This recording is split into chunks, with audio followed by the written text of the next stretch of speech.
आता पाहणार आहोत टॉप 9 मोठ्या बातम्या। आधी लग्न कोंढाण्याचं आणि मग रायबाचं असतं, मात्र इतर कोणी असतं तर आपल्या मुलाचं नाव आधी जाहीर केलं असतं। मुख्यमंत्री शिंदेंचा उद्धव ठाकरेंना टोला। बाबा चर्चा होते, चर्चेमध्ये बऱ्या सगळ्या गोष्टी तेवढी तर मोकळीक आम्ही देतो बोलायला आणि सगळ्यांना सोबत घेऊन आम्ही निर्णय घेतो आणि महायुती आहे।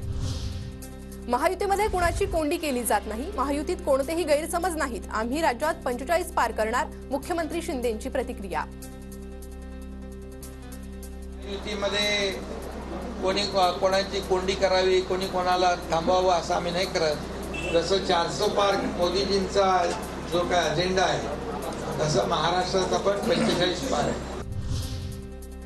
दक्षिण मुंबईची जागा मिंधे गटाला की भाजपला, आदित्य ठाकरेंकडून एकनाथ शिंदेंची नक्कल करत खोचक टीका। दक्षिण मुंबईत देखील हाच प्रश्न आहे। मिंधे गटाचा प्रॉब्लेम असा झालाय, आधी सांगितलं होतं एक जरी खासदार पडला तरी मी आता काय राजीनामा देईन।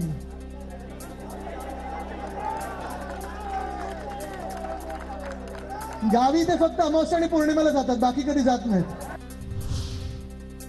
मोदींना तडीपार करू म्हणता लाज वाटत नाही का? 4 जून नंतर तडीपार कोण होतो की जेलमध्ये जातो पाहू, नारायण राणेंचं उद्धव ठाकरेंवर हल्लाबोल।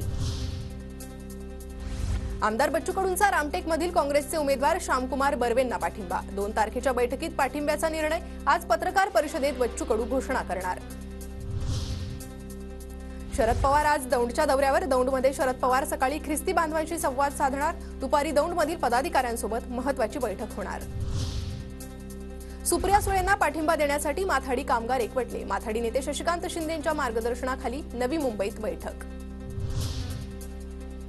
अहमदनगर दक्षिणमधील भाजपचे उमेदवार सुजय विखे आज पनवेलमध्ये कामोठेमध्ये दौरा, कामोठेमध्ये राहणाऱ्या पारनेरमधील नागरिकांशी सुजय विखे संवाद साधणार, तर सुजय विखेंची कामोठ्यात संध्याकाळी 5 वाजता सभा। पंतप्रधान मोदींची उद्या महाराष्ट्रातील पहिलीच जाहीर सभा, चंद्रपुरातील मोरवा विमानस्थळ परिसरात तब्बल 16 एकर परिसरात सभेचं आयोजन, लोकसभेच्या प्रचारासाठी मोदी मैदानात।